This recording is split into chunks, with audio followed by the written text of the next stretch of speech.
back, everyone. Anzzia here, and today I'm bringing you special guest, Ann Wells. Thank you so much for joining us. Thank you for having me. So, a little bit about Ann. You are a filmmaker, correct? And she has just wrapped filming of her newest movie, Accidental Zombie, named Ted, right? An accidental zombie named Ted, yeah. Yes. Here in Ocala, Florida. Can you tell us a little bit about that process? Yeah, so it's a feature film. It's a comedy horror. We have Kane Hodder, Naomi Grossman, Tanya Chisholm, Sandy McCree, Tim Brennan, a lot of really cool people in it, and so we chose Ocala because we came down here for the film festival, for the Silver Springs International Film Festival, for another film, and sort of fell in love with the area and the people, and decided it was worth trying to see if we could make a feature film here. So last year I came down here. I stayed for a few months and sort of explored the area, and decided it was worth giving it a shot. So this year we came back, and I've been down here since the end of February, just putting everything in place, and the rest of the producers and crew and cast and everything started arriving mid-May, and now here we are. We just wrapped on Thursday, so we have the movie in the can. Yeah. So the next step is to obviously get it edited, and then we'll come back to Ocala for a premiere. Really? Yeah. Oh, that's so great. Yeah, we're hoping to do it at the Marion Theater and bring everybody back to town for that, because all of the actors, all of the people from out of town completely fell in love with Ocala. Oh, that's so great. Yeah. Now, can you tell us a little bit about maybe the storyline or what the film consists of? Yeah. So it's about a guy named Ted, obviously, who he works a sort of boring job in a really horrible factory environment, very depressing, and he goes on vacation to the Caribbean, where he signs up for this tourist voodoo good luck ritual that goes awry completely by accident, so it's nobody's fault, but they say the wrong chant. And so he's turned into a zombie, but he doesn't realize it. So he comes back with a skin issue and telling everybody, this is fine, I'm going to be fine. I just picked up something in the Caribbean, I don't know. Oh, no. Yeah. And it turns out he's a zombie. So he goes to therapy. He falls in love with a vampire who's also in denial. And, you know, it's a very kooky world that I've created here. It's, you know, the therapist that he goes to specializes in disorders of the paranormal. So there's a werewolf with alopecia. He's lost all his hair, which is very difficult for a werewolf. You know, there's a fairy who's lost her wings. Yeah. So, and are they living in the world with just regular humans as well, or is it? Yeah. They're living in the world with regular humans, but it's an odd world. Okay. It's an odd world. But it does take place in Ocala, because all the B-roll says Ocala in it. So, you know, we got the downtown square. we even got the water tower that says Ocala. So, you know, we tried to keep the time period sort of vague, and yet there are modern day things in it. So it should be kind of interesting. It should be. People who don't know Ocala, you know, and watch this movie will know Ocala. Awesome, and that's so great. Yeah. Bringing a little bit of attention back here. Yeah, I think it's actually going to bring quite a bit of attention to the town, and I'm hoping everybody's excited about that. Everyone is super excited. I've seen it all over social media. Yeah. People are actually talking about, hey, did you know they're filming a movie? Yeah. I'm like, yeah, that's so cool. So there's already a buzz. People are excited. Oh, I'm so glad. Yeah, I'm most so glad. definitely. Yeah. So what did you learn over the course of this amount of time? Filming, writing, filming? The biggest, and fundraising, we had to get all the funds together for it and everything. The biggest thing that I learned that I try to pass on to people, and I hope somebody's listening, is don't give up. So whatever you're, and everybody says that, but, you know, I've been told that my whole life and have still given up on many things. I think if you know, it's one thing to change your mind. You know, most of us go through several careers in our lifetime. I used to be a therapist, knew nothing about filmmaking. I didn't even get into this industry until I was 31. You know, I think we change our minds. We sort of go, oh, that interests me. We try it. Yeah, we move on. That's one thing. But if you have a dream and a goal and you go, this is what I really want to do, just know that there are going to be lots of people, many of whom love you very much and want the best thing for you, but may not necessarily always give you the words that help you move to the next stage of where you want to go. And there are also going to be lots of people in your life that for one reason or another try to take you down or try to take the project down. And it's very difficult, it's very hurtful along the way. There are days when you're jumping around, you know, high-fiving everybody, going, oh my God, this just happened. And then there are other days when it feels like somebody just stabbed you in the gut. And instead of allowing myself to crawl into the covers and cry, even for a day, I never did. So the days when I wanted to crawl into the covers and cry and felt like, okay, that's it, it's just too hard, you know, I would go, stop, do one thing right now.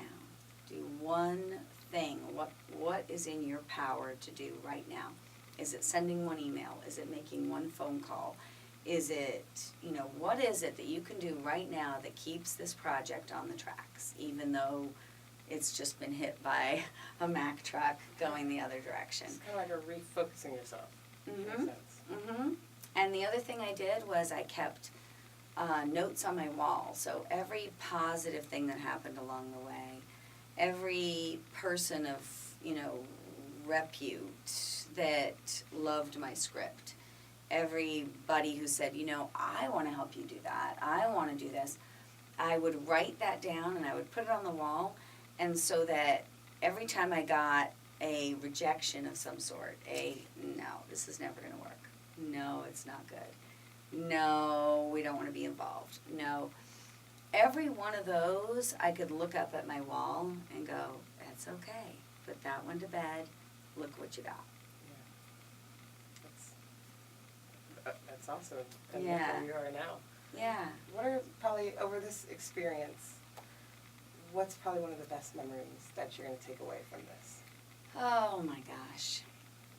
Somebody I forgot to mention earlier, probably the funniest person that I've ever met is Gary Anthony Williams. And he's in our movie. And that guy is funny. He's funny on camera and off camera. And the 3 days that we spent with Gary Anthony Williams on set, I don't know if any of us, I mean, we, you know, have ever laughed so hard. Behind the camera, we were just crying the whole time. So funny. He did so many brilliant things.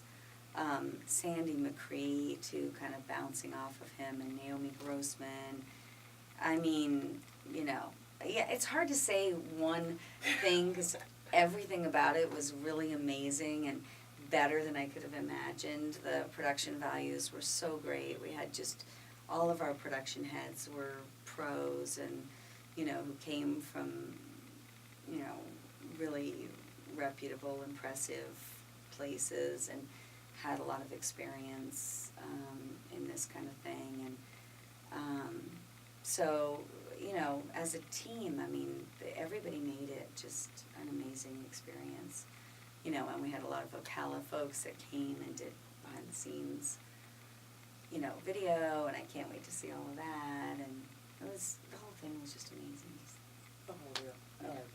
Yeah. Can you tell me a little about, like, the process? You before we started rolling cameras, I mean, you're telling me that you wrote this, it's taken about 4 years. Mm-hmm. So how did it start and then getting you to this point? You know, it sounds really simple, but it's it is as simple as getting up every day. I wrote the script 4 years ago, and it's as simple as getting up every day and working all day to make it happen. It would have taken 10 years or longer if I'd had a full-time job during that time. So I quit my job, and I've literally been working on this movie every single day, including Thanksgiving and Christmas and every holiday.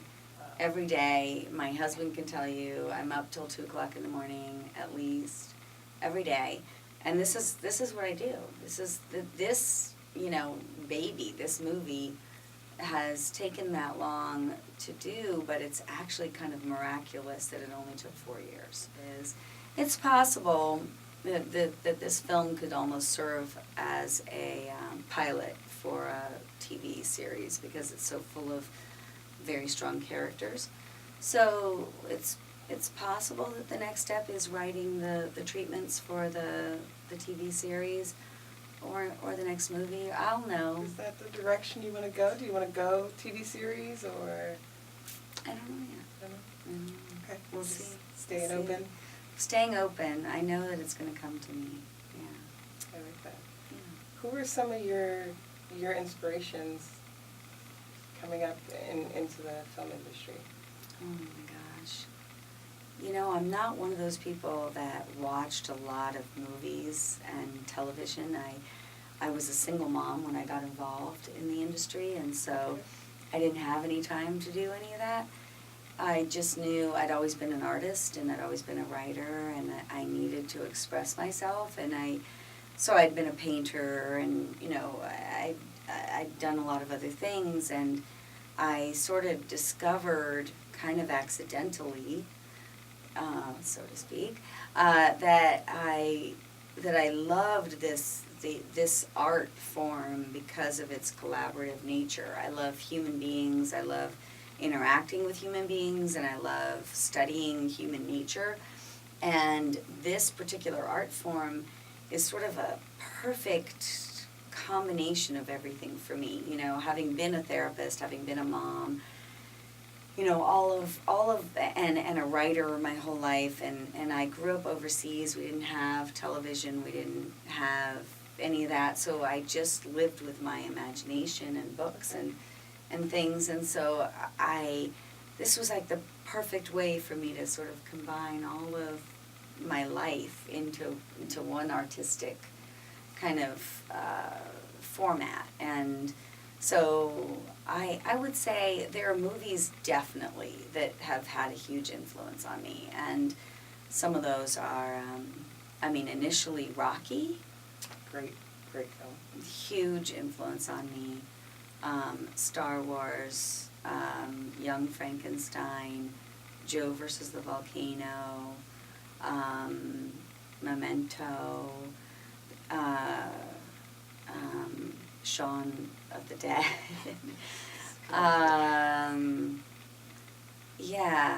There are a lot of movies that I saw where I went, oh, wow, like that's really something special, where there's that I can relate to, yeah. Pretty cool. Yeah. So before you wrap, Yeah. very important, can you let all of our viewers know social media information? Where can they find the film to follow? Sure. Anything? Sure. Our website is accidentalzombiemovie.com, so www.accidentalzombiemovie.com. On Twitter, we're at accidentalzombie. And I think that's it. It's AXID instead of the 2 C's. If you search, we're on IMDb. We're kind of all over the place. We have an Instagram. We have a lot of stuff going on. So if you search an accidental zombie named Ted, you'll find a lot of information on the internet. So follow us, come see us, and we'll do the premiere here. But we'll we've got connections with some distributors, and we'll be getting distribution worldwide. So we'll be all over. So you'll be able to see us. Perfect. Well, thank you so much. Thank you for having me. It's been so awesome. Yeah. Love it's it. Exciting. Good seeing you again also. Yes. We actually met for the first time during the Silver Springs International Film Festival Jump Cut Challenge. She was one of the judges, so. Yeah. And Wells. Yeah, and I'm thrilled about that because a lot of the people that I met through that ended up coming on set and helping us, being PAs, doing background, Gaining knowledge. Gaining knowledge. So it was really great to see a lot of those familiar faces there. Thank you so much again, because I learned so much from you. Thank and you. the other judges as well. That Yeah. whole experience was incredible. I'm so glad, and they're doing it next year. Yeah. They just announced their dates, but I don't know them off the top of my head. But yeah, look up the Silver Springs International Film Festival. They announced them verbally. If it's April 26th, you think? Yeah, so around April 26th, somewhere right around there will be the next one, and they're combining another jump cut challenge with the film festival, so it should be pretty cool. And the Silver Springs International Film Festival is teaming up with us for our premiere, when we do our premiere Really? as well. So, yeah. Beautiful. I don't think that could have worked out any better. And they're amazing. They're amazing. Support, support, support. Yes. Calling all filmmakers. We're trying to really build this festival up as well. This is how we grow. That's right. So for you guys, thank you so much for watching again. You can check us out at AnZziaMagazine.com. Be sure to check out Ann Wells and all of her projects actually. Give them a like, share, and comment, and we will see you guys soon.